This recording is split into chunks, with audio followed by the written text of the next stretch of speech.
नमस्ते, हमारे साप्ताहिक कार्यक्रम प्रोफेसर अभय दुबे के साथ बातचीत में आपका स्वागत। प्रोफेसर साहब, हमेशा की तरह अब तो बहुत ही खबरें हैं, राजनीतिक रूप से बहुत ही देश का माहौल गर्म जी, है। एक तरफ लोकसभा चल रही है, कुछ संभल में भी हो रहा है, जी, मणिपुर भी अनुत्तरित है। लेकिन सबसे पहले महाराष्ट्र, इसलिए कि महाराष्ट्र में सरकार बन गई अंतोगत्वा। हम लोग ने पिछली बार बात की थी कि हुँ, विधानसभा क की सीमा समाप्त हो गई है, उसकी मियाद हुँ, खत्म हो गई है, लेकिन हुँ, अब सरकार बन गई।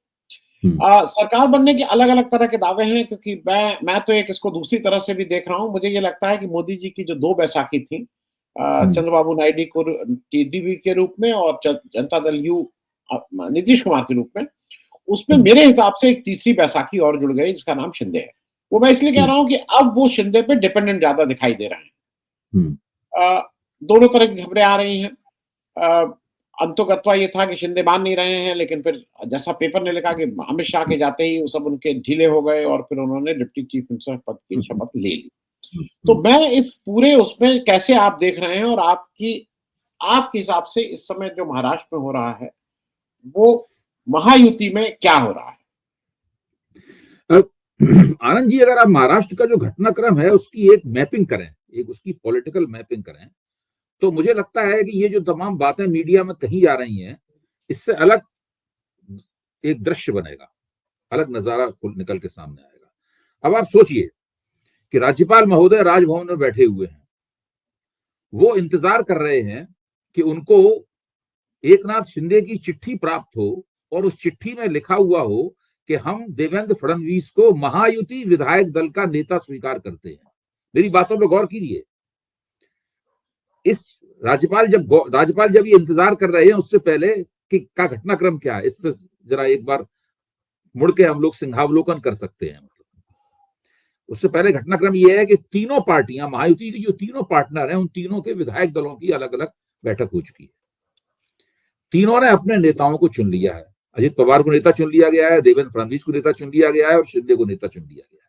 ये तीनों एक साथ जाकर राज्यपाल से मिल आए हैं और अपने तीनों दलों के विधायकों की सूची सौंप दी है उनको और सरकार बनाने का दावा कर दिया है। राज्यपाल ने दावा स्वीकार कर लिया है। राज्यपाल ने उनसे कहा है कि बताइए अब शपथ कब लेंगे आप लोग। फिर ये लोग लौट आए हैं वहां से। अजित पवार ने वो चिट्ठी भी सौंप दी राज्यपाल को कि हम देवेंद्र फडणवीस को महायुति विधायक दल का नेता स्वीकार करते हैं। लेकिन एकनाथ शिंदे ने चिट्ठी नहीं सौंपी। 5:30 बजे शाम को शपथ ग्रहण का टाइम था, शमियाना लग चुका था, निमंत्रण दिए जा चुके थे, भीड़ जमा होनी शुरू हो गई थी, सब कुछ सेट हो गया था, लेकिन राज्यपाल के पास वो चिट्ठी 2:30 बजे तक नहीं पहुंची थी। 2:30 बजे तक ये तय नहीं था कि शाम को शपथ हो पाएगी कि नहीं हो पाएगी। केवल गोदी मीडिया ही चला रहा था कि शाम को शपथ होगी, शपथ होगी। इसको अंग्रेजी में कहते हैं ना, पिक टू एंड सिचुएशन। ये ऐसा चटपटा जायकेदार मसालेदार सीन है जो किसी भी पत्रकार को मजा इसमें आना चाहिए था। लेकिन आजकल तो पत्रकारिता का सरकारीकरण हो गया है और भाजपाईकरण हो गया है पत्रकारिता का, तो वो लोग इस प्रकार के घटनाक्रम में मजा लेते नहीं और अपने दर्शकों और अपने पाठकों को भी वो मजा देते नहीं। हम लोग देंगे मजा वो। तो अब आप देखिए हुआ क्या वहां पर। वहां चिट्ठी नहीं पहुंची और बिल्कुल उसकी वजह से पूरे भाजपा के आला कमान से लेके और महाराष्ट्र तक बौखलाहट हो गई पैदा। तो फडणवीस साहब फोन करते थे बार बार उनको, शिंदे को, और शिंदे उस वक्त मीटिंग में अपने विश्वस्त 4-5 बड़े विधायक जो थे उनके साथ मीटिंग में तल्लीन थे शिंदे। वो फडणवीस का फोन भी नहीं ले पा रहे थे, तो उसकी वजह से बहुत और भी ज्यादा तनाव पैदा हो गया था। काफी बीपी हाई था सबका।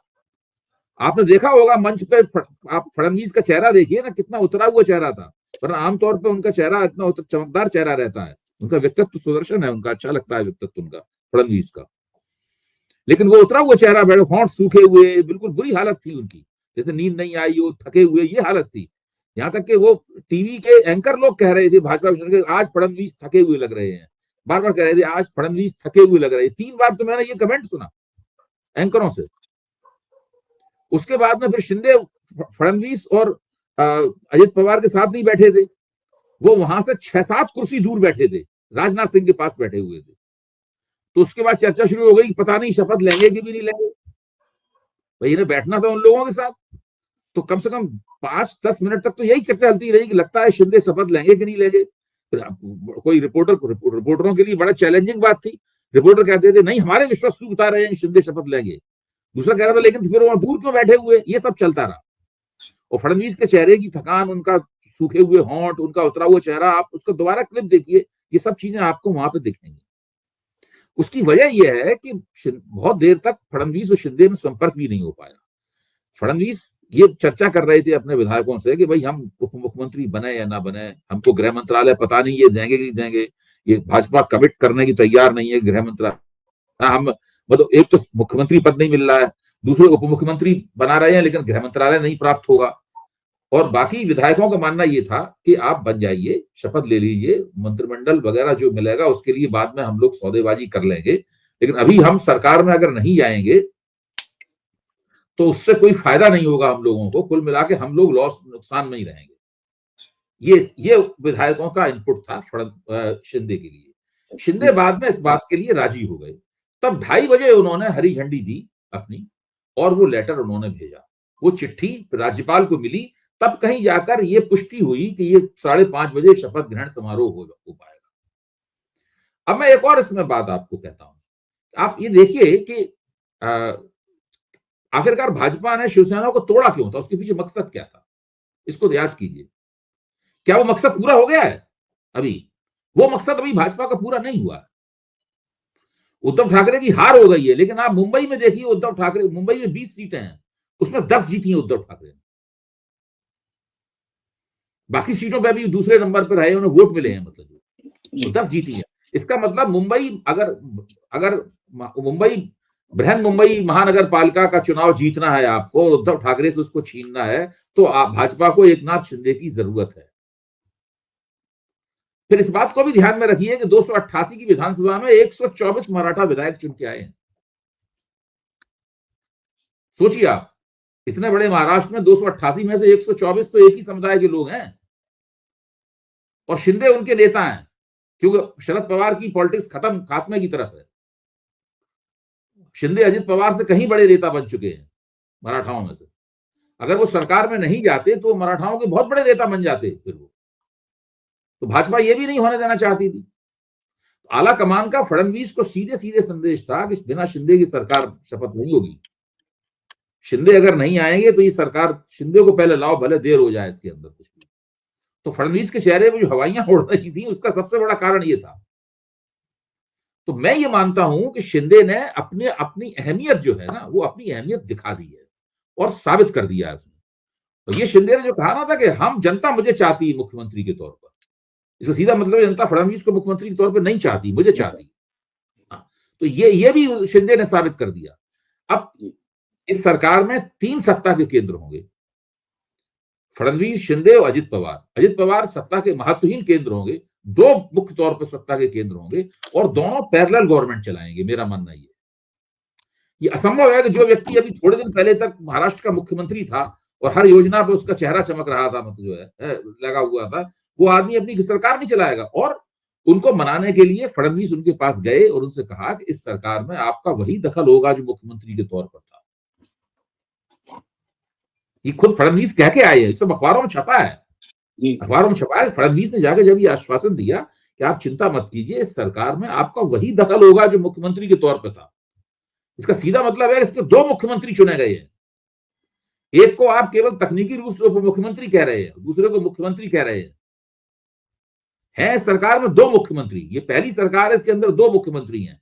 अब आप इसकी तुलना कीजिए 2015 की बिहार महागठबंधन की सरकार से, इसमें तेजस्वी यादव उप मुख्यमंत्री थे और नीतीश कुमार मुख्यमंत्री थे, और बड़ी शानदार जीत हुई थी। बहुमत, कोई विधायक कम तो ना थे दोनों के पास मिलकर, भाजपा तो कुछ भी नहीं थी उसके मुकाबले। वो सरकार क्यों नहीं चली? क्योंकि तेजस्वी यादव पैरेलल गवर्नमेंट चला रहे थे, वो अपने विधायकों की अलग मीटिंग करते थे।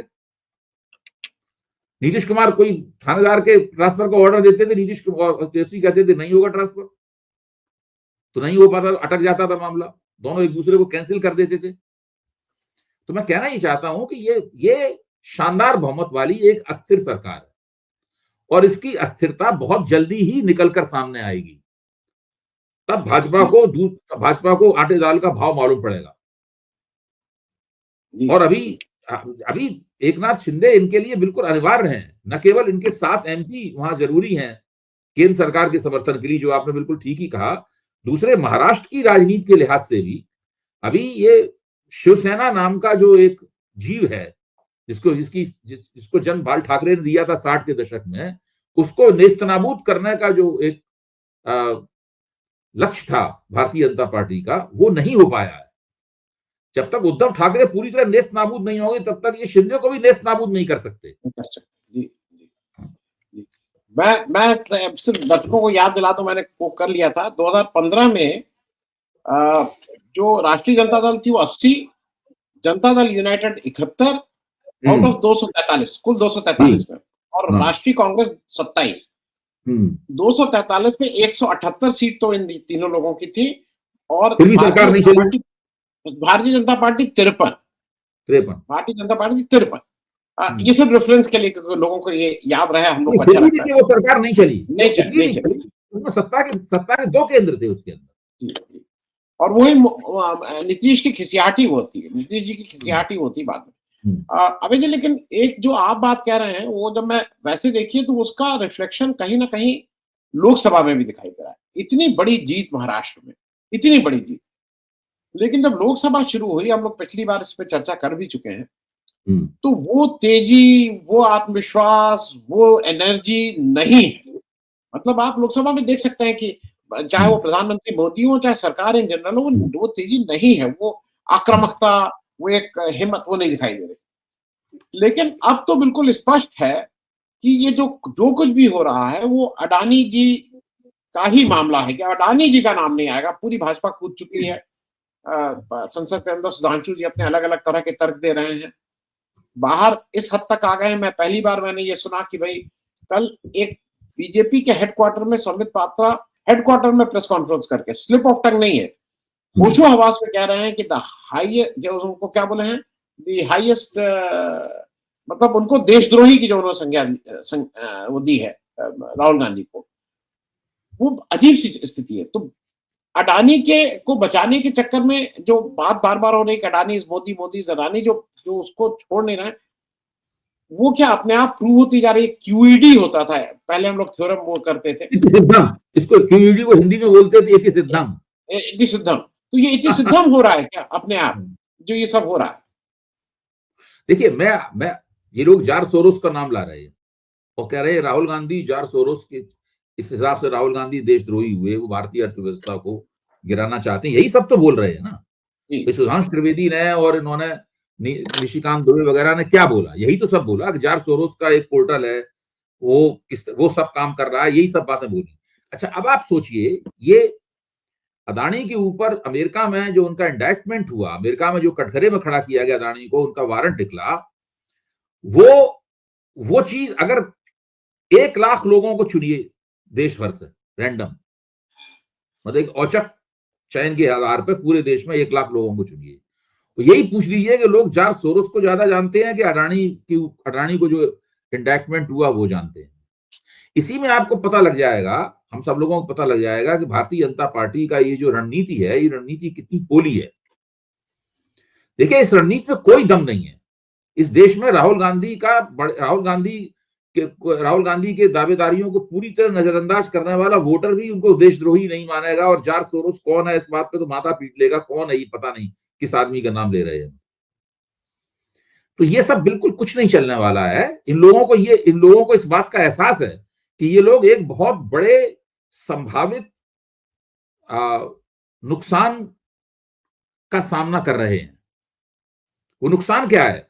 ये कुछ भी करते रहे, ये विधानसभा में, लोकसभा में कुछ भी कहते रहे, अमेरिका में अदानी के खिलाफ जो कानूनी कार्रवाई है, जो ग्रांड जूरी के इंडाइटमेंट के आधार पर चल रही है, वो नहीं रुकने वाली है,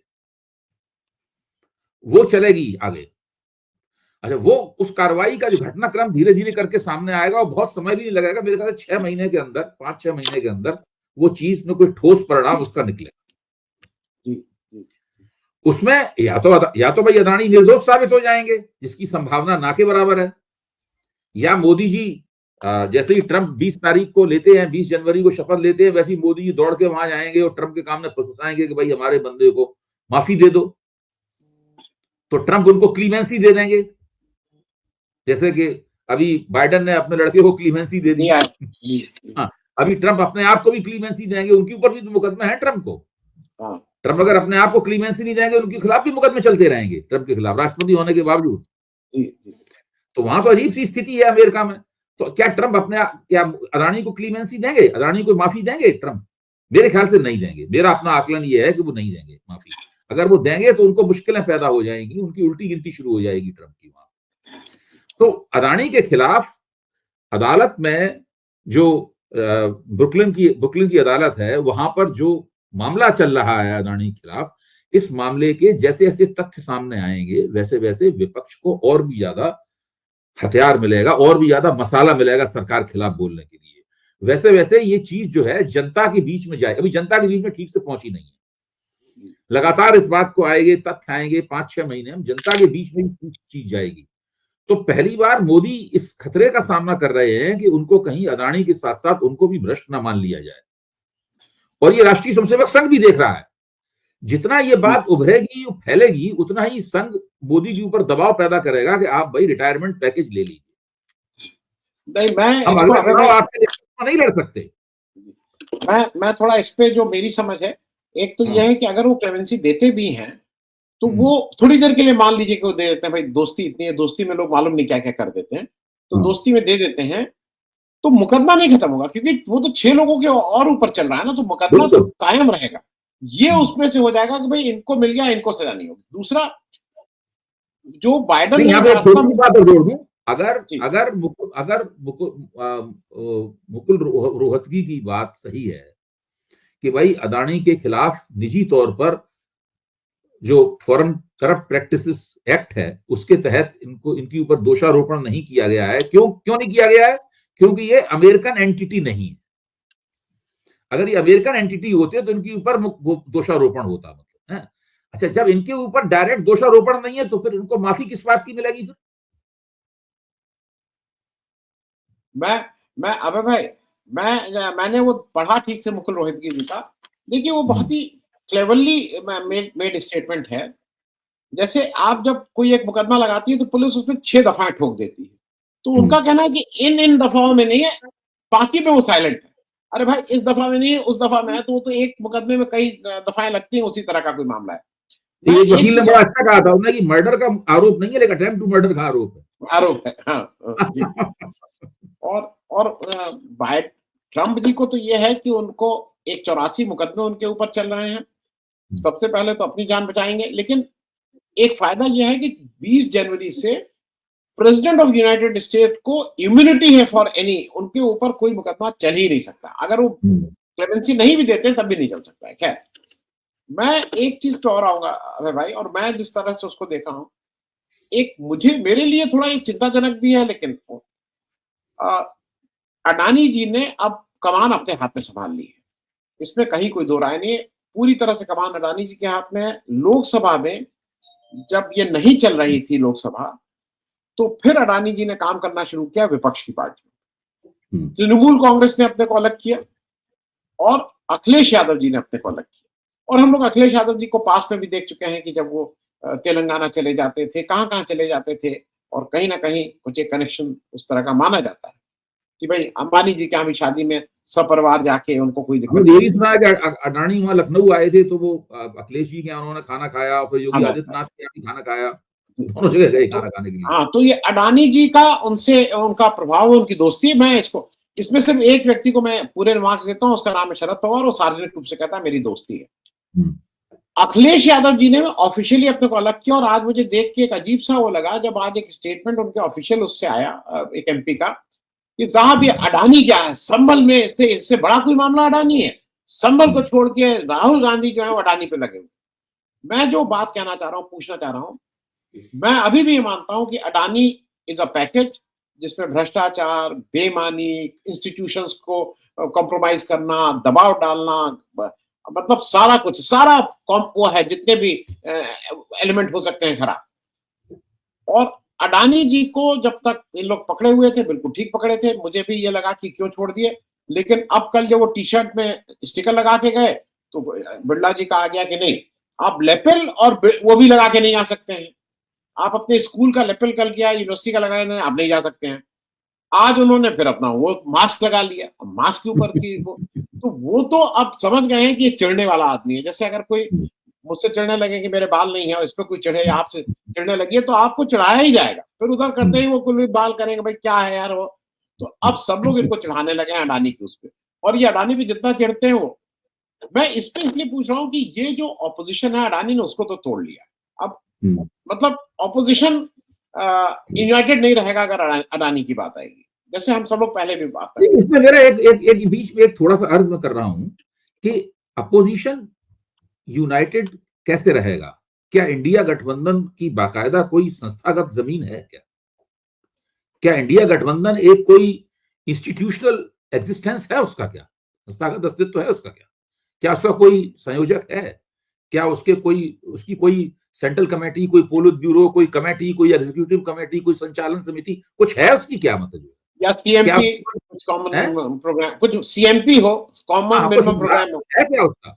हम तो जब लोकसभा चुनाव के पहले से हम और आप जाने चिल्ला के थक गए कि भाई ये एक कॉमन मिनिमम प्रोग्राम बना लो, है यहाँ तक कि हमने खुद ही कहना उसको बंद कर दिया। अच्छा, वो आप तो कुछ भी नहीं है। इंडिया गठबंधन हम लोग जिंदा किए हुए हैं। हमारे और आपके जैसे लोग जो दिन रात बोलते रहते हैं वो जिंदा किए हुए हैं इंडिया गठबंधन को। विपक्ष ने तो इंडिया गठबंधन लोकसभा चुनाव के बाद एक तरह से संसद में, जब संसद की कार्रवाई चलती है उसमें तो है, इस बार वो भी टूट गया। इससे पहले संसद के जो 4 जून के बाद जो अधिवेशन हुआ था उसमें इंडिया गठबंधन ने अच्छा प्रदर्शन किया था जबरदस्त रूप से, और कहा भी था कि हम इंडिया गठबंधन के तौर पर बोल रहे हैं। लेकिन इस बार तो अदानी वाले मसले में इंडिया गठबंधन टूट गया। जैसे आपने बताया कि अदानी जी ने किस तरह उसको पूरे को मैनिपुलेट किया, वो टूट गया उसका। तो मैं कहना ये चाहता हूं कि अगर ये वास्तव में इस प्रश्न के ऊपर, मैं दो हिस्सों में अपनी बात रखूंगा। पहली बात यह है कि अगर वास्तव में इस प्रश्न के ऊपर कुछ चाहते हैं तो इन लोगों को चाहिए कि पहले इंडिया गठबंधन को एक संस्थागत रूप दें, हर मसले के ऊपर वहां पे एक बैठक करें ताकि सब लोगों की उस पर सहमति हो, तब लोग इस तरीके से नहीं अलग हो पाएंगे, उन्हें दिक्कत होगी अलग होने में। दूसरी बात क्या है? दूसरी बात यह है कि कोई अलग हो जाए या ना हो, अडानी वाले मसले को इन्हें लगातार उठाते ही रहना है।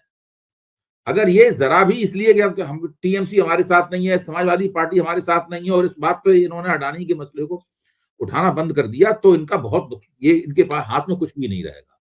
इस मसले को लगातार उठाते रहें, क्योंकि अभी हर बार अमेरिका में जब कुछ होगा तब इन्हें फिर से एक नया एम्यूनिशन मिलेगा, नया गोला बारूद मिलेगा सरकार के ऊपर फायर करने का। और कभी भी कोई इस तरह की बात आ सकती है इसमें ये सरकार और मोदी फंस जाए। आज मैं नहीं भविष्यवाणी कर सकता हूं, लेकिन ये कभी भी ऐसी कोई स्थिति आ सकती है। देखिए, संजय हेगड़े ने, जब मुकुल रोहतगी ने प्रेस कॉन्फ्रेंस की, संजय हेगड़े ने जो दूसरा इंडैक्टमेंट है अजूरी के खिलाफ है, उसका एक पूरा पैराग्राफ पढ़ के सुनाया। इसमें संजय हेगड़े ने ये कहा कि उसमें बिल्कुल स्पष्ट है कि अदानी ने अजूरी से कहा कि भाई रिश्वत देनी है, बहुत ज्यादा देनी है, इसका 1/3 तुम्हारे हिस्से में आएगा। और अगर आप, तुमने कहा बहुत पैसे बहुत हैं ये, तो उन्होंने ठीक है, अपनी जो तुम्हारे पास सौर ऊर्जा की कैपेसिटी है उसकी 1/3 हमें दे दो। अच्छा, तो ये सब मिनिटेड है और ये एफबीआई के हाथ लग चुका है। उससे बिल्कुल स्पष्ट है कि सब कुछ इनके व्यक्तिगत नेतृत्व में, व्यक्तिगत संचालन हो रहा था श्रीमान गौतम अदानी के। तो ये उसमें मुकदमा चलेगा ना, तो उसमें इनका फंसना अनिवार्य है बिल्कुल। नहीं, लेकिन अबे भाई, एक चक्कर क्या है कि इतना गड़बड़ झाला हो रहा है, जो एफबीआई है उसके जो अगले हेड साहब आ रहे हैं, कैश पटेल जी जो हैं, कैश पटेल एफबीआई को, कैश पटेल जी जो आ रहे हैं, वो बिल्कुल extreme right winger, Gujarat connection, और ऐसा लगता है कि वो इसी धुन पे नाचेंगे।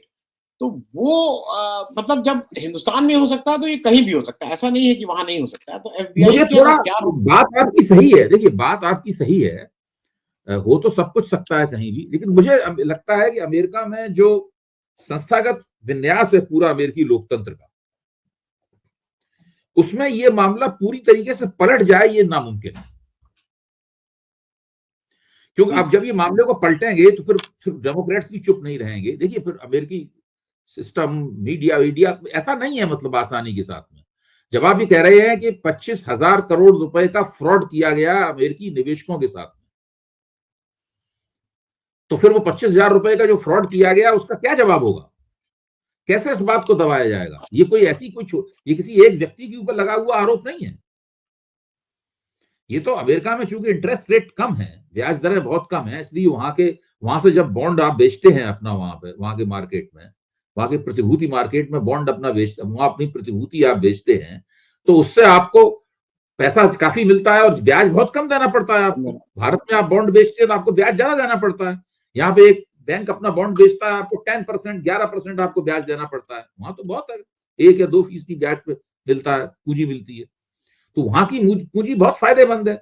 इस तरह की पूंजी वहां से उन्होंने उगाई और उसमें झूठ बोला, फ्रॉड किया। जो अंडरटेकिंग दी थी कि हम कोई रिश्वत नहीं देंगे, वहां रिश्वत देते हुए पकड़े गए। अपनी ही दी गई अंडरटेकिंग का उल्टा किया उन्होंने यहाँ पे। इसके सारे सबूत उनके पास हैं और वो एक ग्रांड जूरी के जरिए वो चीजें प्रोसेस हुई हैं। मुझे नहीं लगता है कि काश पटेल जो है वो वैसे उनका नाम कश्यप पटेल है उनका, अब उनको काश पटेल अमेरिकी स्टाइल में बोलते हैं, तो वो इसको बदल पाएंगे या ट्रम्प भी उसको बदल पाएंगे। अभी भाई चलते चलते मैं, क्योंकि मैं एक और इम्पोर्टेंट बात है जो मेरे जहन में थी, मैंने कहा था आपसे भी पूछ लूं। मुझे ऐसा लगता है कूटनीतिक रूप से एक भारत ने एक बड़ी गलती की है और मैं बताता हूं क्या। शेख हसीना अगस्त में अपना देश छोड़ के भागी और भारत आई थी और उस समय था कि 2-3 दिन में ये यहाँ से निकल जाएंगे। फिर उनको कहीं पनाह नहीं मिल रही थी तो भारत ने उनको रख लिया, क्योंकि मामला फिर से ही कहा गया कि वो अडानी का ही जो प्रेशर था उनको भारत में रखना पड़ा, क्योंकि पैसा छप गया है इस समय। शेख हसीना ने 4 तारीख को एक भारत की धरती से न्यूयॉर्क में एक वर्चुअल रैली को या कॉन्फ्रेंस को, जो भी कहिए, उसको संबोधित किया और वहां पे उन्होंने जो प्रेजेंट मोहम्मद यूनुस और उनकी सरकार, उसको खूब कोसा, खूब गाली दी कि ये सब पावर हंग्री हैं, ये सब चोर हैं, ये सब फलाना है, जो भी उनको कहना था कहा। हालांकि उनके ऊपर बहुत से केसेस अब चलना वहां शुरू हो गए हैं। जो वहां का जो सेंट्रल बैंक है उसके जो हेड है वो तक, कौन इस्लाम, वो तक कह रहे हैं कि एस्टिमेटेड, अभी पहला एस्टिमेट यह है कि इन्होंने पिछले 15 साल में करीब 17 बिलियन यूएस डॉलर वहां से कमाया है। मतलब शेख हसीना और उनके लोगों ने कितना बाहर ले गए हैं वो उसकी भी बात कर रहे हैं। मैं ये बात इसलिए कह रहा हूं कि ये एक झगड़ा एक देश की इंटरनल लड़ाई है।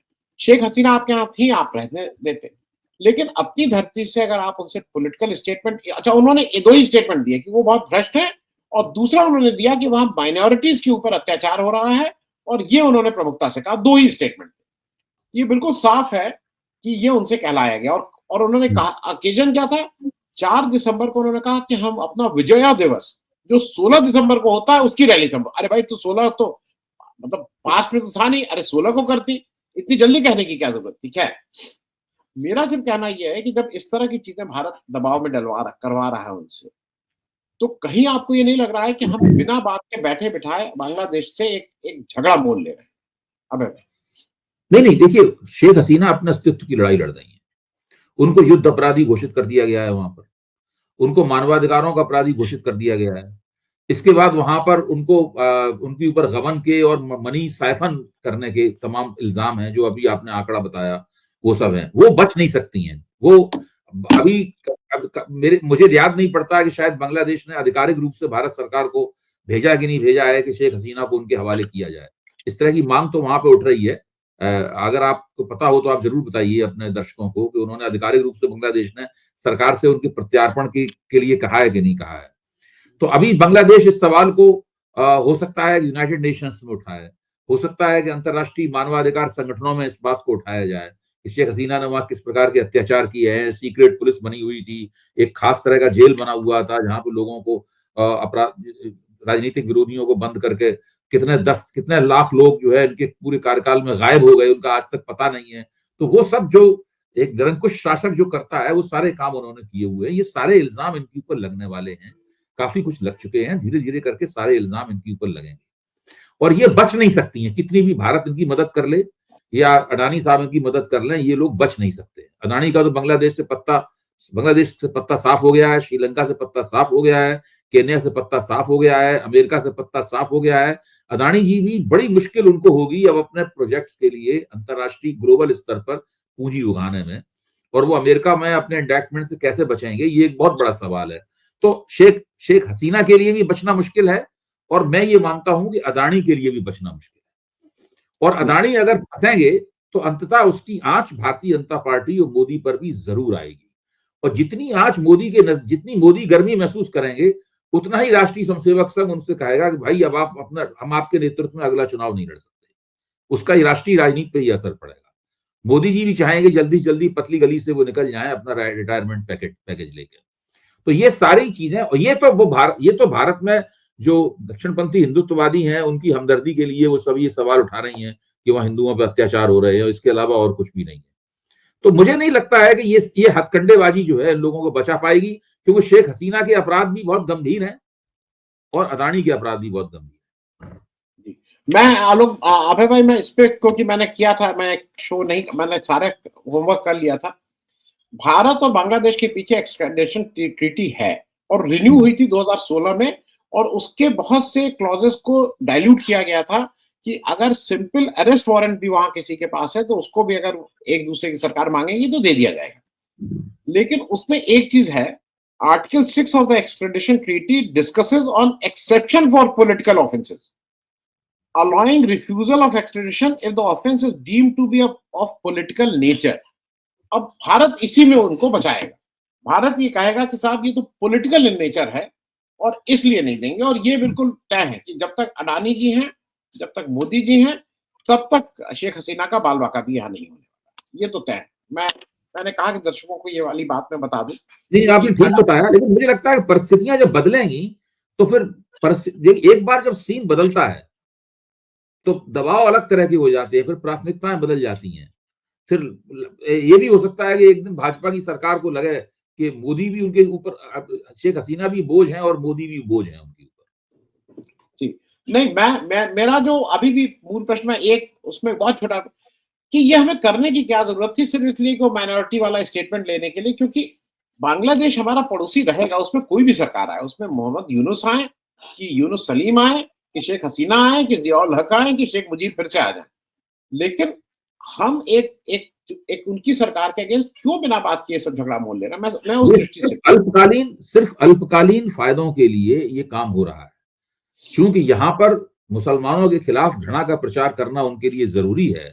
जो उनकी सबके बीच में एकता है, चाहे आपसी अंतर्विरोध कितने भी हों, मोदी, शाह, योगी, आरएसएस सबके, और उसमें फडणवीस साहब भी जुड़ गए हैं, हेमंत बिश्व शर्मा, ये सब लोग कर रहे हैं। जो मुसलमानों के खिलाफ घृणा का प्रचार करना जरूरी है, इसलिए बांग्लादेश में जो हो रहा है उसको भी उसमें शामिल, उसके जरिए भी इसको और ज्यादा, इनकी जो आग भड़का रहे हैं यहाँ पे, उसमें मदद मिलती है, केवल इसके अलावा और उसमें कुछ भी नहीं जी। और खास करके वहां का अगर पूर्व राष्ट्रीय अध्यक्ष, वहां का राष्ट्रीय अध्यक्ष जो मुसलमान है और ये कह रहा है कि नहीं वहां पे माइनॉरिटीज के साथ अत्याचार हो रहा है, 11 चर्च दिए गए, तो वो उसको करता है। बहुत बहुत धन्यवाद अभय भाई बात करने के लिए, थैंक यू सो मच।